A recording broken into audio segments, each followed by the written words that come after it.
فهذا هرقل عظيم الروم يطرح كثيرا من الأسئلة عن النبي صلى الله عليه وسلم على أبي سفيان، لينتهي به المطاف بصدق دعوة محمد قائلا: لو كنت عنده لغسلت عن قدمه.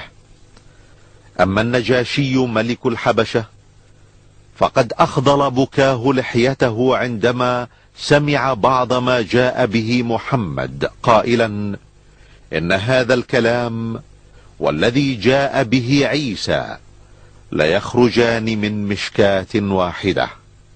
يقول المفكر الفرنسي لامارتين: محمد هو النبي الفيلسوف الخطيب المشرع المحارب قاهر الأهواء.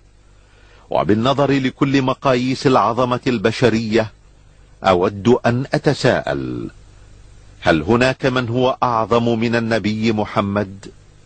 أما الأديب الإنجليزي الشهير برنارد شو فيقول إن العالم أحوج ما يكون إلى رجل في تفكير محمد، هذا النبي الذي لو تولى أمر العالم اليوم لوفق في حل مشكلاتنا بما يؤمن السلام والسعادة التي يرنو البشر إليها.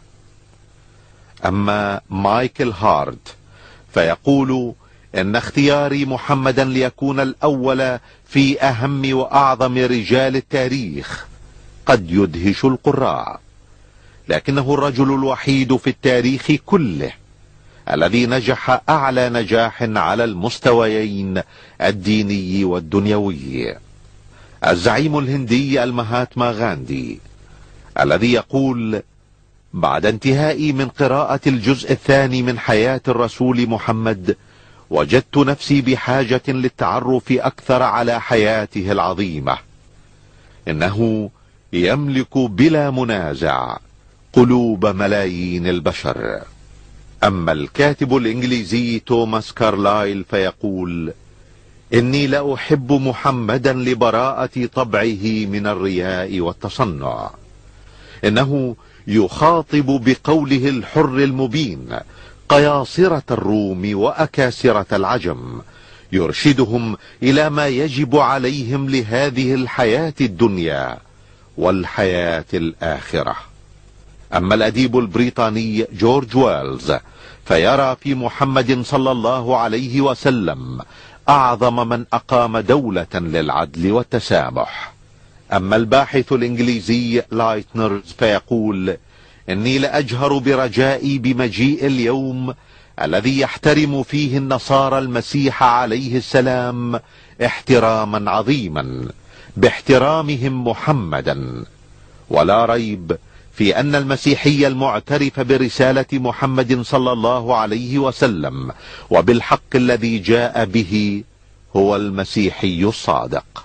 ويرى الأديب الروسي الشهير تولستوي أن شريعة محمد ستسود العالم لانسجامها مع العقل والحكمة.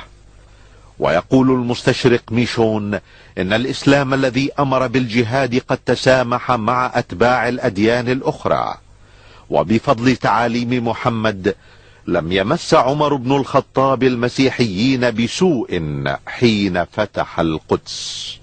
ويقول المؤرخ الفرنسي غوستاف لوبون إن محمدا هو أعظم رجال التاريخ.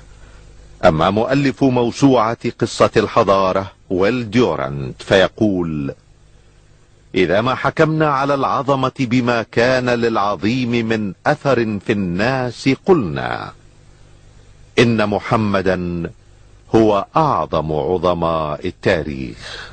وصدق الله العظيم إذ يقول: وإنك لعلى خلق عظيم.